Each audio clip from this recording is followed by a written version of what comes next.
Like Gore Vidal, I never wanted to do anything else but go to the movies. Perhaps because Werner Herzog, the brilliant German director, was right when he said that movies can transmit ecstatic truth, a special truth full of deep human meaning. Well, my name is Jim, and these are the Academy Movie Junkies. This is our studio, and we're very proud of it. We like it. And in here, we're making a series of programs for the internet about movies. And I'll ask my on-air colleague, Brian, to explain a bit about the movies. Thanks, Jim. Well, what it is we try to do here at Movie Junkies is we take a look at films dealing with drug addiction and alcoholism, you know, films generally dealing with darker or heavier topics, and we try to relate them to different topics in recovery. And what Jim and I do, as well as all the junkies, is we go around campus and we talk to people here, you know, at this treatment facility, Gatehouse Academy, about what their view is on the film or on that specific topic.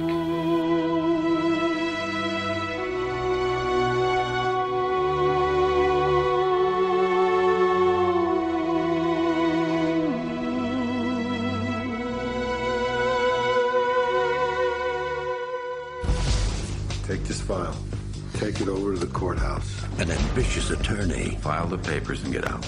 A desperate father. I found a house for Valerie and for the boys if she'll have me back. Show me the house. You're approved. I thought you were gonna say no. They had no reason to meet.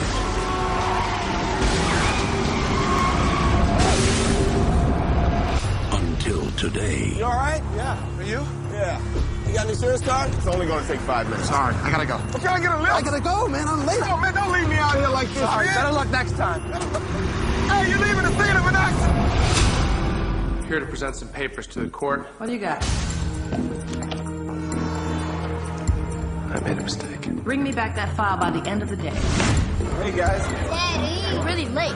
Mom went in already. This guy hit me on the FDR. He cut me off. You know, if this was my marriage and it was this important to me, I would have been here on time. Next case. It's from the file. He's got the file. How'd it go? I'm really sorry. You're sorry? Want to go to jail? What, you didn't know who these people were? What do I do? You need that file. I will give you $10,000. You think I want money? What I want is my time back. It's gonna be bad. There's this guy. He helps out with things that need helping out. You'll get your file back. Mr. Doyle Gibson is now bankrupt. This is a mistake. I need this loan. I need it for my life. It says you're bankrupt. Academy Award nominee Samuel L. Jackson. You have the power to turn this on. You have the power to turn it off. It'll take me half an hour to get to my bank. Now, my credit's not on by the time I get there. I destroy the file. Academy Award winner Ben Affleck. I need to turn back on right away. That's a little harder. Please, man, don't tell me that. Everything decent is held together by a covenant. And you and what's his name? You broke the contract.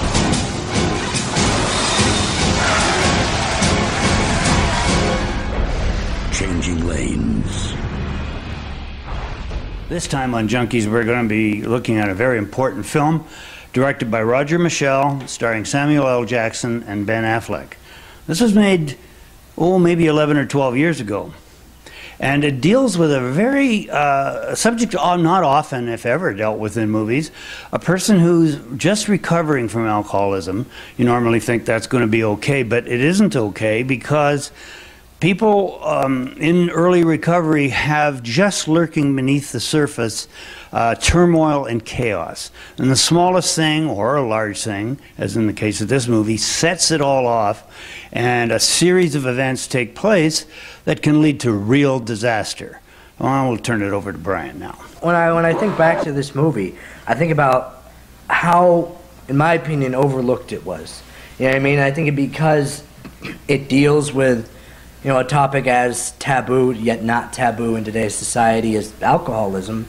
You know what I mean? Because one of the characters is a recovering alcoholic. And I think, you know, when I watch this film, I look at their performances, and especially Samuel L. Jackson, who generally is somewhat typecast in most of his roles as, you know, an angry African-American man or the guy who talks loud, pretty much, you know what I mean? And his role in this, in which he is somewhat of a maniac, but in many facets, a very realistic alcoholic, a resentment-driven alcoholic. You know what I mean? The film deals with, you know, two different people crossing paths, two different selfish people, you know, a person who's selfish to the extreme, such as the alcoholic, and then just a money-driven businessman, and how their paths cross, and, you know what I mean, they eventually step on each other's toes, and then it just turns into a whirlpool of, you know, disaster. Well, I think what, before we turn it over to our people on campus to make their comments, what's really interesting, I think it was way ahead of its time, and one of the reasons why it was overlooked, because it dealt with the recovering alcoholic, and you know, most people would think once a person is in that mode that there's going to be no more trouble in his life. He or she has got it together. This guy does not have it together. No. And so let's see what everybody's got to say.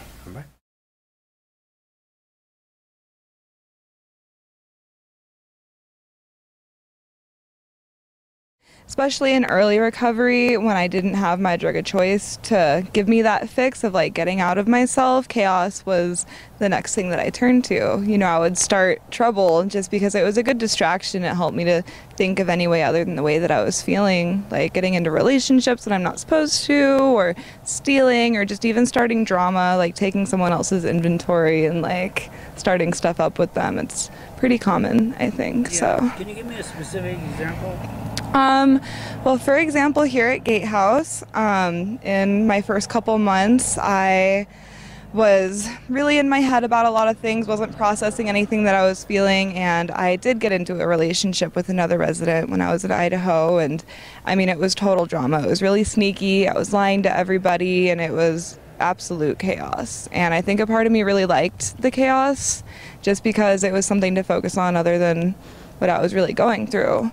So my experience has been that the chaos for me has been more important than the drugs and the alcohol ever were, because I was more addicted to the lifestyle. I remember in early recovery, I was at a halfway house and I got kicked out because I got in a fist fight. It was still trying to do things my way. I mean, it's a direct reflection of doing things my way, and I got kicked out and I slept on a couch for 3 months in recovery. My father committed suicide, or tried to commit suicide, and I was so involved in the chaos and, well, where is he? And I almost drank over it, you know, because I was so sick. I was so sick and I had no solution.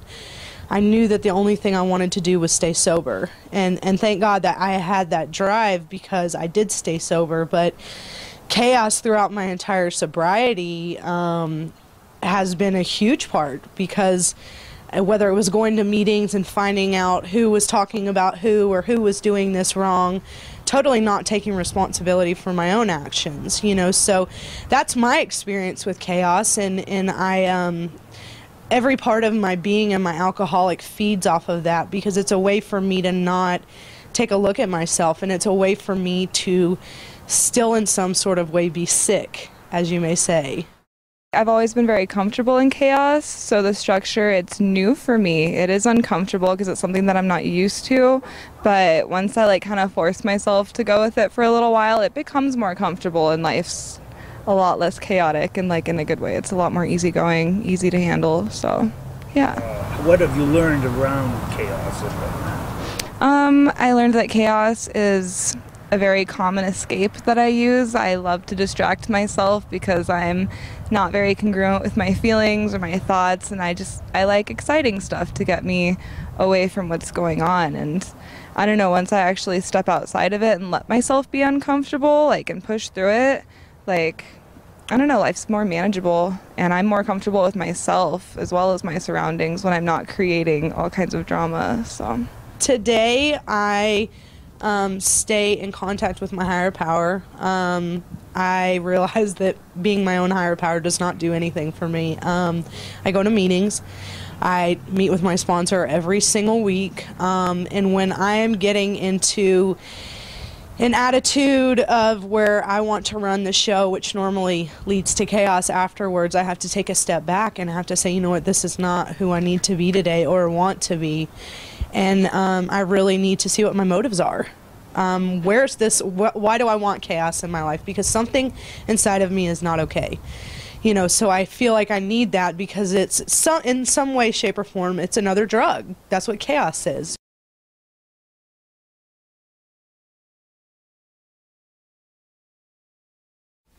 Again, some great feedback from our staff and residents here. I think what they had to say about the resentment-driven alcoholic really helps this movie again to ring true, as it always does when we're looking at our films here. One of the things that stuck out to me in the film relating to alcoholism is when Doyle is talking to his sponsor, William Hurt. I don't think William Hurt's character ever has a name other than sponsor. And, you know, he's in the bar, and, you know, the poo has pretty much hit the fan, and his sponsor essentially tells him, you're addicted to chaos. You know what I mean? It's not alcohol, you know what I mean, is you know, a symptom of your problem, but you're addicted to chaos, you know? And for some, I think he says, to some extent, for some people it's cocaine, for some people it's heroin, but for you it's disaster. And I think in watching the film and seeing, you know, the somewhat set-aside family dynamic of Samuel L. Jackson's, you know, it really is a realistic portrayal of the hurricane, so to speak, which is a quote from the Big Book, you know, talking about the hurricane roaring through a town. And yeah, I mean, I'm proud to be covering this film. Yeah, well, it's a really good movie. I saw it on my birthday 10 or 11 years ago, almost 11 years ago, and I remember it was kind of a birthday outing, and it was very, I was a little bit nonplussed by it because it didn't, the whole business about chaos, addicted to chaos, a recovering alcoholic getting into the trouble that he was getting in, didn't make much sense to me because I was just getting into treatment. I'd only been about a month in it after a serious relapse, and but now I understand it completely. We as alcoholics, we are so used to having all kinds of turmoil in our life that it just seems natural, and we see it very clearly in this movie. And I know there are some very good comments on it, and hopefully we'll be able to have some very good notes, because this is a really important movie about the way in which an alcoholic has to try to live his life afterwards.